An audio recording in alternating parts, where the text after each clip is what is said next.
Welcome to the Euro Lounge.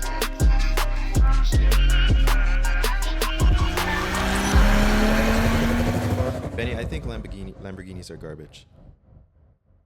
I think you're fired.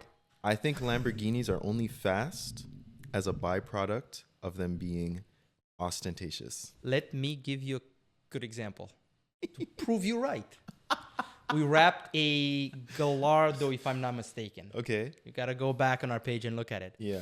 But when you're taking the bumper apart, Yeah. we took the rear signal, or it was the marker light on the bumper, and it's actually a Ford Focus part number. Give me a break. The light itself is out of a Ford Focus. On a Gallardo. On a Gallardo. A Lamborghini. The other thing, when you take the taillights off on the Gallardo, you know the typical four-prong universal trailer connector that you would buy like at Home Depot? It's like a four. Yeah, that's exactly the plug that's on it. No, you're It's kidding. like a 4-pin universal connector. You're that you buy on kidding it. me. I'm not kidding. That's a true story. No way. Have they gotten better? I think they've gotten more unique.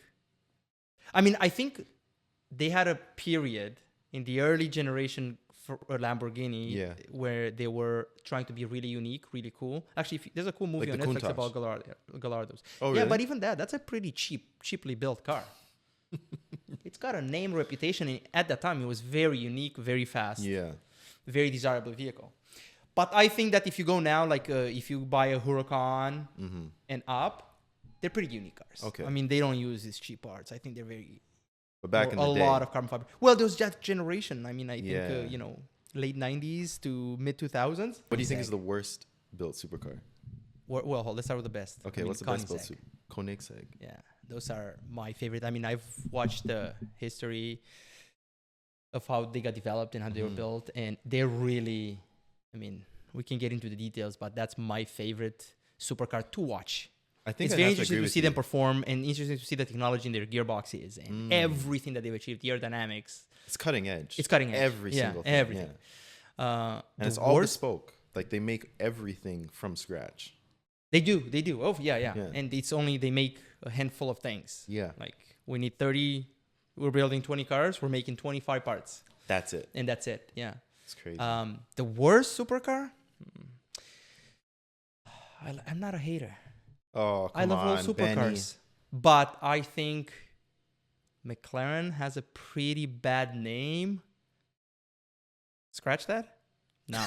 I love I remember McLaren. drooling over MP4s. And we have a few customers with the MP4s, and they're cool cars. It's just they have their issues. I mean, we have a customer with an MP4, and I think he's got 40,000 kilometers on it. Okay. We've changed so many gaskets and seals on that car. Really? Water pump was leaking. It's got all the cross tubes for the coolant. They were leaking.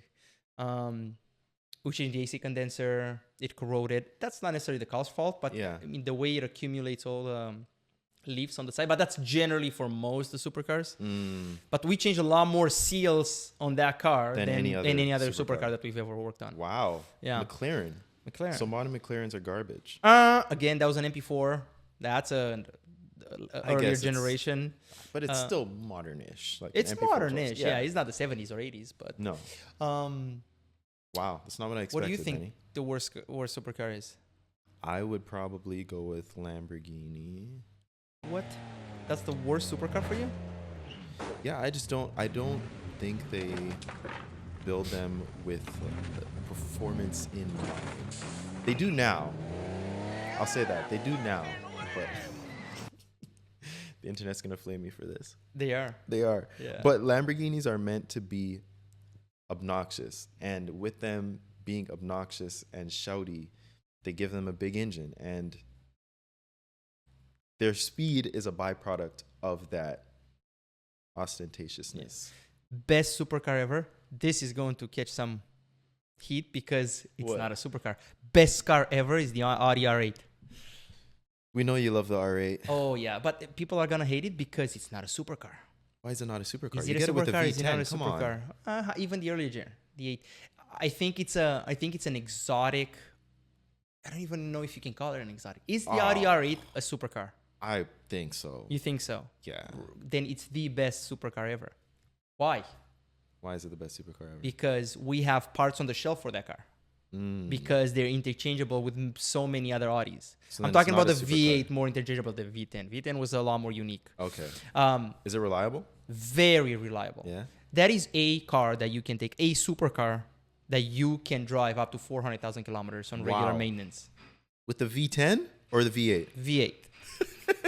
You look sideways. V10, yeah. We've done all kinds of modifications to the V8s. We don't have as much experience with the V10s, but they are Reliable. the V8s. I'm talking about the V8s, the transmission, everything about that vehicle is designed to be a daily vehicle. That's really cool. And we want that. That's kind of what we want. I really want an R8 that we can actually even give it out to customers Guys, as a loaner vehicle. like this video so that Benny can get an R8.